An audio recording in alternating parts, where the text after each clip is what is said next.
Ryan from the Blue Ridge Soapbox Derby. Today I want to show you how to assemble one of our kits. It's actually pretty easy. You'll just need a few basic tools and about an hour and a half of your time. So to get started, we need to make sure that we've got everything that we need. So you're going to need a drill, some drill bits, assorted bits to drive the various screws in, square, rubber mallet. If you don't have a rubber mallet, you can use a hammer. You just want to have a little block here that you can hammer against so you don't damage the kit. Socket set. Again, if you don't have a socket set, you can use some crescent wrenches. There's also a few additional items, if you have, will come in really handy. A pneumatic stapler, some clamps, and a second drill just to speed up the process. So let's get everything unpacked and see what we got. So in the kit, you're going to find everything that you need to build your car. We've got the steering system, we've got all the side pieces, the axles, the brake system, even all the nuts and bolts are ready to go. Let's open them up and have a look. So we're going to start by putting together the steering assembly. In your kit, you're going to find this piece here. It's already got 2 hooks installed on it, so we don't have to worry about that. All we have to do is apply the 2 dowels to the corresponding holes, and it'll be ready to go. One other thing that we do need is a good quality wood glue. Make sure not to skip this. The entire car needs to be glued together as well as using the supplied screws that come with the kit. So to get started, simply going to apply some glue to either side. It really doesn't matter.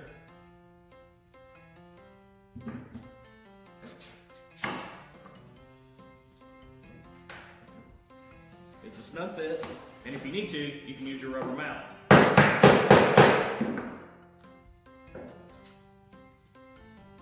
Do the same thing to the other side.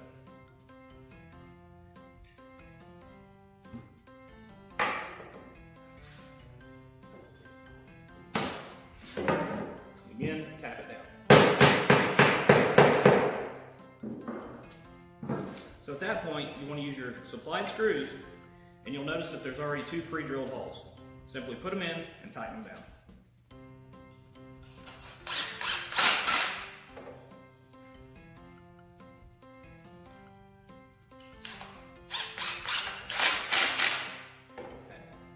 Wipe off any excess glue and set it aside to dry. Okay, now let's move on to the brake assembly. In your kit, you're going to find this piece which is labeled brake arm. All the pieces you can see are clearly labeled as to what they are and to where they go. We're also going to need these 2 curved pieces which are labeled brake shoe. These 2 have holes for dowels, which we'll get to in a second. Also, you're going to see 2 pieces that are labeled brake block. They also say the word front on them with an arrow, which again we'll see here in just a moment. We're also going to need the 2 dowels which are in the kit and the 3/8 bolt which has the washers and this locking nut already applied to it. So if we look at our brake shoe and our brake arm, we can see that these pieces can only fit in one direction. So once we've established which side it goes on, we're ready to apply some glue in our dowels.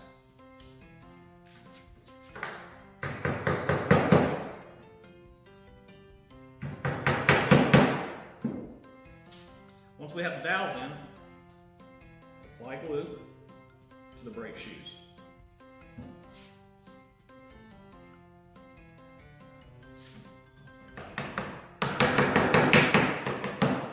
Now these dowels are going to stick out the other side, so we have to flip it over.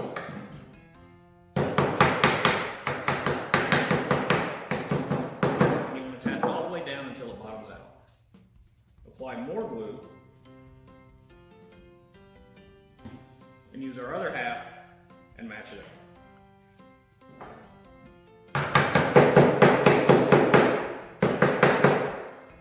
Once everything is fully seated and matching up, you're ready to either clamp it, or in my case, I'm going to use a pneumatic stapler just to speed up the process.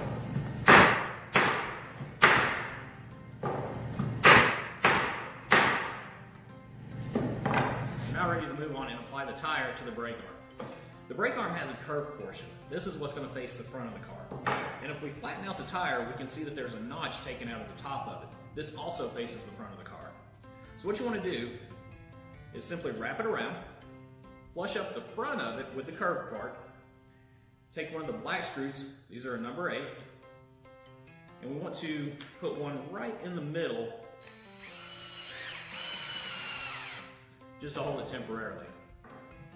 We now want to take another screw, and right under the top part of the tire there's a little lip here, and you want to apply all 3 screws on each side under that lip.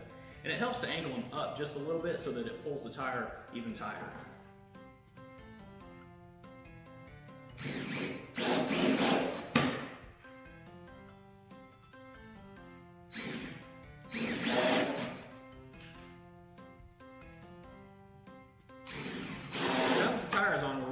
apply the final two pieces to our brake component. And that's our brake block assembly. And again, these have front with an arrow rode on them, which matches the curved part of our brake arm assembly, which also faces front.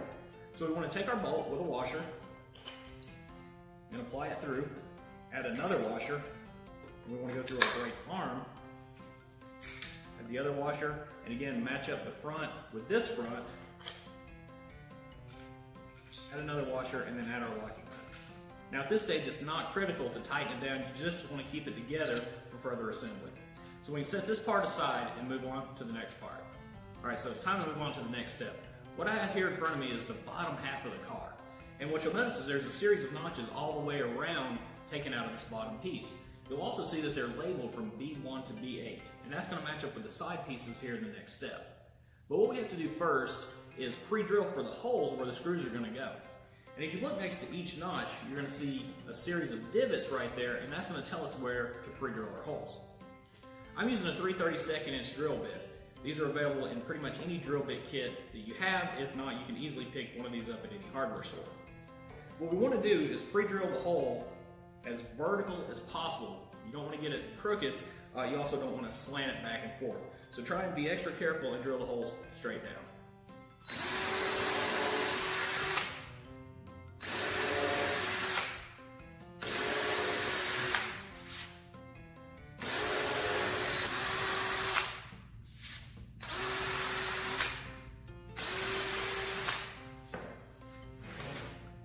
So after pre-drilling all the holes on the bottom panel, I went ahead and did the same thing to the top front as well as the top rear panel. And if you look back at the bottom panel, you're going to see this slot cut out of it. And that's for the brake arm assembly in a few minutes. You're going to see that there's also 5 divots here, which we need to pre-drill as well.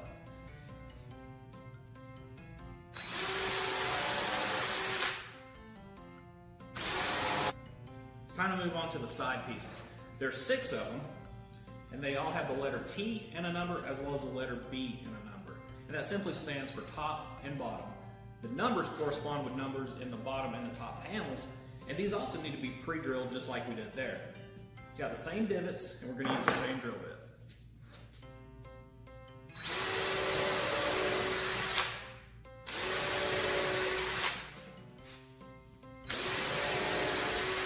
Now we're ready to apply our sides to our bottom. And all we have to do is simply match up the number with the corresponding number on the bottom panel. We're going to use glue in this step and go on all the surfaces that are going to be touching. Drop it into the slot, and you may need the rubber mallet to tap it on in there.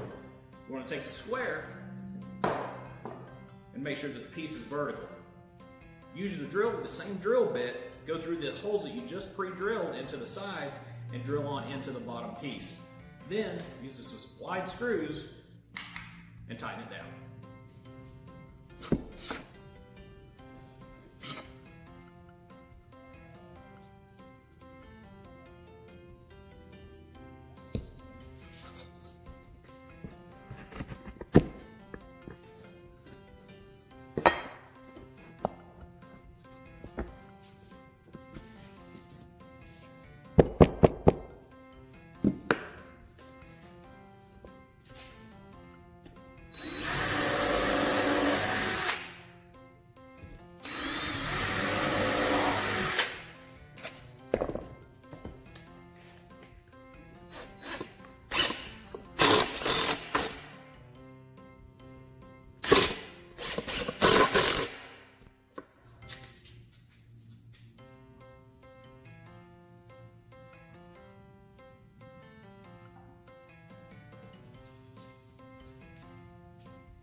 We're back here at Circuit World in Blue Ridge, and I have Mike Sullivan with us and Brian Higgins. Sorry, Brian Higgins and Mike Sullivan. And yes, we have a Soapbox Derby car. Now, you know I requested this earlier, okay? I just want it painted and a 5 on the side for Speed Racer. That's all I'm asking is for a 5. Guys, ready to race? The first annual Blue Ridge Soapbox Derby. Take off, guys.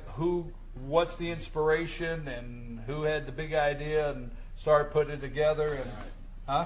So I'll go first. So you're in the wood shop one day and you're thinking, no, go ahead, Brian. Well, you're not too far off. Blue Ridge is booming. We have events every month almost. Huge events drawing thousands of people from all over Georgia, all over the surrounding states, and the country, really. So these events are awesome, but we wanted to do something a little more concentrated, a little more community-based, something that locals can really get into, and especially kids, because there's not really any activity that's really geared specifically towards the youth. So I came up with this idea about 4 years ago, shared it with Mike, and it kind of sat there for a number of years, and eventually we got serious about it and decided to do it this year. We are a 501c3, so we're a nonprofit. All the money that's generated is going actually back into the school system, specifically the STEM program, which is the Science, Technology, Engineering, and Math department. So, which this has all of it. Okay, now have both of you worked on this one, or who built this one, or? This, yeah, my brainchild, I guess. So this is all CNC cut at our shop. It's all precision cut. It more or less snaps together. It looks a little complicated, but it actually kind of snaps together. And then, of course, you add some fasteners to really secure it. But this is actually a kit version that we're offering. So if you want to participate, maybe you don't have the tools, maybe you don't have the know-how, or just the time. So you can actually purchase one of these from us. It'll be kind of in pieces, but it's very easy to put together. Everything has been numbered and laid out, so all you got to do is match it up. You could have this thing up and running in an hour. Brian, that's what I was going to ask is, what if you want to participate and you're all excited about it and it's a day of fun, but you really don't have the shop and you don't really know how to start. I wouldn't know where to begin to start building this. This is a kit that is being offered, and where can they get information on the kit? So you can contact either myself or Mike, and we do have a Facebook page. You can reach us on that. Excuse me. We do have a website, which will be open hopefully within just a few day days. or two, and you can contact us there. But right now, this morning, I was looking at Blue Ridge Soapbox Derby Facebook page. That is your Facebook page. That is the primary all right. way. And that is a way that they can send you messages, get in touch with you. Now, how many? Where are we racing? So we got to get the who, what, when, where, and how. When are we racing? Where are we racing? And there's over $1,000 in cash prizes. Yes, April 27th this year at the middle school. It's a nice, easy, somewhat sloping downhill. I see plenty that. of parking. Okay. Plenty of parking and restrooms. We got the facility use request, so we're going to be able to go inside and use the restrooms. We're going to store the cars overnight, the night before. They're going to come check in, make sure everything's in accordance with the rules, with weight and dimensions, etc. We'll store the cars overnight, and we'll begin racing the next day on April 27th. The time has yet to be decided because we don't know how many cars we're going to get. But we're looking about a 10 a.m. start, hopefully. Now, will it all just be one race? Will it be different divisions, age groups, things like that? What are the age groups, and how can you participate? What ages can participate?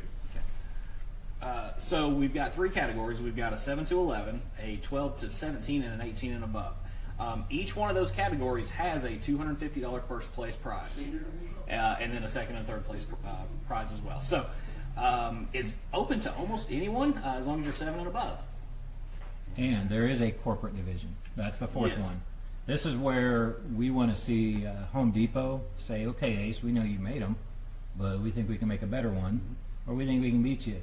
Or Mountaintop Realty take on Nathan Fitz Realty, and so on. I'd like to see some of these places saying. So you say there's quite a challenge here, an opportunity. There is an opportunity for challenge and bragging rights. We love bragging rights more than anything. I just don't want the media anywhere around if my car gets disqualified for any reason. For having a number 5? Yeah, well, or a red hat. I've been known to put a switch or 2 inside. I'm just joking. This brings back memories. So this happens when again? When is this happening? April 27th. And this is a kit. This is a kit, yes. You'll be able to buy the kit for $200, or that's going to be the same kit for if you're going to sponsor a child, because we know that we have some needy families around here, and we want them involved. So there are opportunities for people to sponsor a car. To sponsor a car, and Great. we will provide that for one of these kids who can still have something to do. And those are $150 for a car sponsorship. But now also you have the kit, but if I do want to build my car and I'm out there, do you also have a list of the specs that what is certified that will get in the race, the specs? Yes, and in that packet there, it's got all the rules, regulations, guidelines. Also, that is available on our Facebook page and soon to be on our website. And also, let's say you have a family with 3 kids. Okay, you only have to buy one car. As long as everybody registers, the registration fee, which is only $25, every child can race that same car. So you don't have to have 3 separate cars. In a different division. Well, even within the same division, the only caveat is if it came down to where the 2 were paired together. And then you can either fight amongst yourselves who's gonna race, or if you can borrow another participant's car, then you can still race. So again, we're trying to make it as open as possible and as affordable as possible. Well, I like this. I appreciate you guys stopping by and showing it. Dr. Whaley was waiting to see it. He was all excited. He talked about years ago the downtown Atlanta. This was a big deal soapbox derby. I remember it as a child, so I think a lot of people are excited about this. And folks out there at FetcherNews.com, now they have their website right now. These are all of the details on the specs for the car. And the Soapbox Derby, Blue Ridge Soapbox Derby Facebook page, okay? And then they're going to be launching their site here in the next couple days. But right now, all of this information is on Blue Ridge Soapbox Derby Facebook page. Website coming soon, all the details. This is a kit car, so if you're sitting at home and you say, hey, I don't think I know how to build this, they will get the kit for you, and it's right here, and also all the specs for building your own. And when again, April when? 27th. April 27th. Folks, let's get ready for the first annual Blue Ridge Soapbox Derby 2019. It's going to be exciting. Speed Racer must enter. Okay, guys, thank you very much. I appreciate it. We'll be back right on the other side of these commercials with the All-Star Political Panel. Take us a break, Josh.